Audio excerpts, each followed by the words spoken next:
morning, Jory Janson. Obviously joining us here every Monday, Wednesday, Friday, talking protein break. One of the best segments on our show. We're always learning nuggets. And I'm going to talk today, especially Marty, Richie, how Johnny set up. And Jory, I hope you didn't hear the last segment because we were talking about some, I don't know, earlier on in the segment, we were talking about touching toes. And I don't know, we were talking about roosters and so forth. And part of the rooster conversation was about men who are fat. And today we're talking about fat in the protein break. And we're talking about fat as fuel. And Jack Dugan says, good morning, Jory. And we started the conversation, Jory, on ketosis on Friday. And I said, hey, let's keep the conversation going on fat. And I know this is almost like a 1980s conversation because but there's a lot of guys and there's a lot of humans that still get confused about fat. And what I love about today is we got an endurance athlete here, Rich Ingram, who runs for fucking miles and miles. You got Jonny Anderson here, who's a bodybuilder, composition expert. You got Marty, who's an athlete. You got myself, who's a business athlete. And we all have different variations and versions of fat. Let's talk about fat today, Jory Janson. Yeah, let's talk about fat. So fat is needed. Fat is a nutrient. It's fuel. It's protection. It helps with metabolism and hormones. We need it. Our brain needs fat. Our organs need protection from fat. But then there's the excess fat. Anything in excess is not great for us. Anything, right? We got to look at that too. And when you look at a keto diet, which if we look at the first studies like that were promoting its benefits, like I think it was like 1983 or something like that, early 80s, it wasn't looking at the complete picture. Yes. And we want to really make sure that we're looking at the complete picture. And that's the great thing about science is that it's always evolving. It's not about feeling.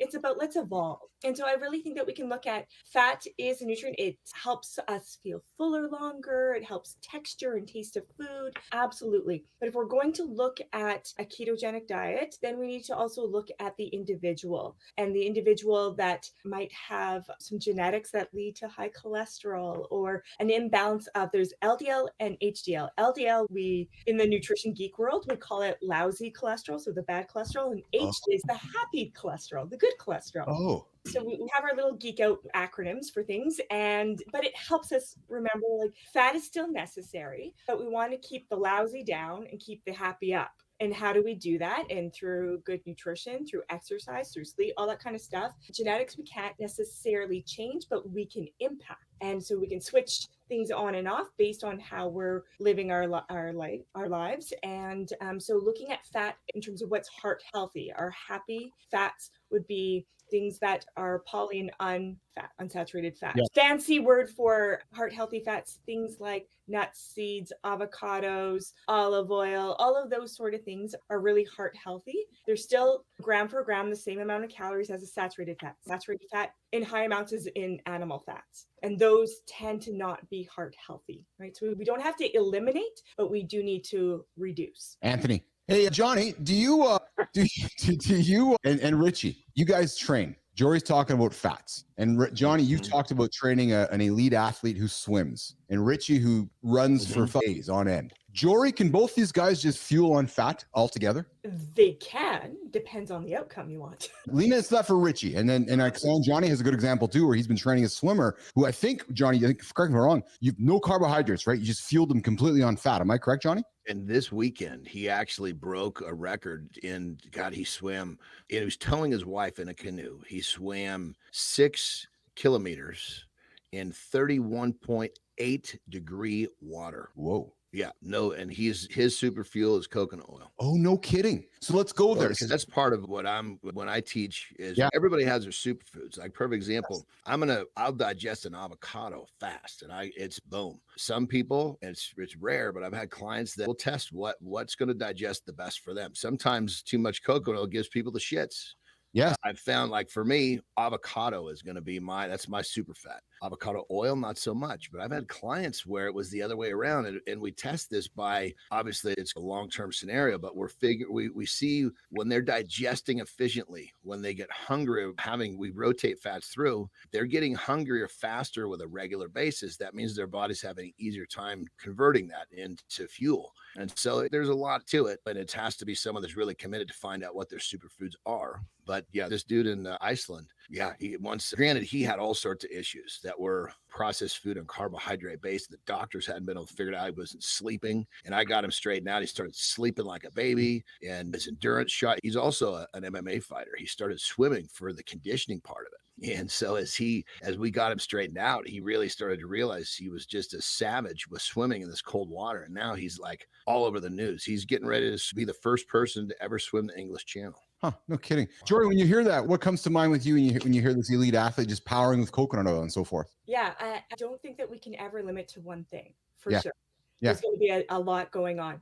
And our body works so hard to be so efficient for us. So when we're going really low in any specific nutrient, and if we think of carbohydrate as the quickest, easiest fuel to use, when we're low in that, the body is able to convert protein into a carbohydrate. It's able to utilize fat in the same way. So we really want to look at what is the body doing to be able to support us in what we're doing, in the outcome that we're having. The body, I always tell people, no matter what you're doing, the body has always done what it needs to do to support you. And that's what it's doing. It's figuring out, how do I efficiently use what's being given to me, right? It's like me giving my daughter so much money, and she has to be efficient with how she's going to use it.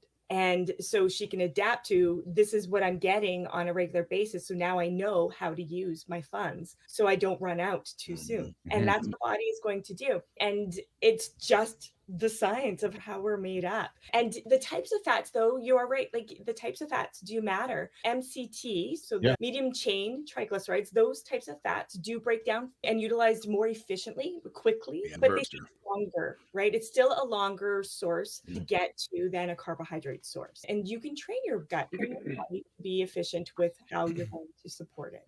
Richie, is this real quick on that level? One thing I want to add is we were doing this with him. It has to be a consistent feeding of fat, because you have a gap where you're missed. Oh, that gap of energy is coming. It's just not there in a few minutes. It might be there hours and hours later. All of a sudden, you don't just reload real quick with fat. So you have to be diligent about keeping on your schedule, because that shit is loading hours, and depending on what fat you're using, hours and hours behind your consumption. Is that why you say, Jonny, that I know one of the things you teach your clients is always have almonds? Yeah, because in your point of view, those almonds are chasing. It's essential fats, highly convenient. You can give someone all sorts of great ideas that are not applicable in everyday busy life, and it doesn't make a difference how good it is if they can't execute it. So almonds in the pocket, you can get these things at gas stations. They got plenty of flavors to keep people interested. You can just tear the top off and put it in your mouth, like when you're driving. You could be anywhere. So it's just so simple. And the fact that it's a long burning fuel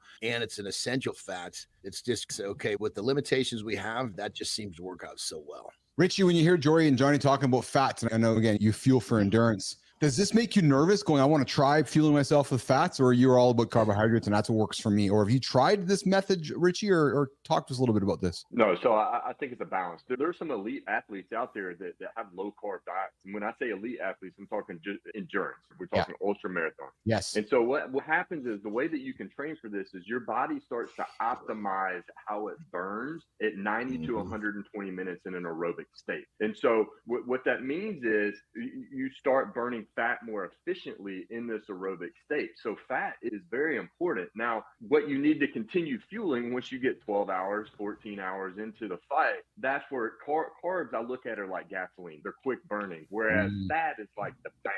That's the stuff that's solid. You're pulling out as you need it. And then I use protein. Protein for me, I look at as recovery. And I know Jory's looking at it as can look at it as a different type, but for me in multi-day events, that's how I look at it. So for me, I do a balance, and I don't try and do a low carb or high fat or anything like that. I balance it out because I have to look at how my body's going to be fueled over a multi-day event or whatever it is. Yeah. And I think what Rich just said that we're all preaching here is that every individual is going to have their formula, and it's going to be really unique to how their body works. And even that formula may even evolve over time. So it's not just one simple answer, one-stop shop. Here's where we want to get the guys to, especially I want to continue this conversation towards Friday. Joe. Guys waking up, looking in the mirror, maybe not feeling good about themselves, maybe looking at a big belly and so forth. And they're going to the doctor and they're hearing about the LDLs, the HDLs, and they're talking about cholesterol medication and so forth. Maybe, Jory, where we need to go on Friday is talking about how men can actively work towards avoiding the medications, actively work towards managing the fat that they could be eating instead of just going to the doctor. Because I don't know, it just seems, and Jory, correct me if I'm wrong, it just seems like Western medicine's quick to prescribe the cholesterol medicine for fats when there might be other ways. Jory Janson, am I wrong? No, I think you're right. And that topic is completely different than the fueling for sport. Yes. Yes. Completely different, right? Yeah. So how Rich is fueling for like ultra endurance, bang on. You have to. Yes.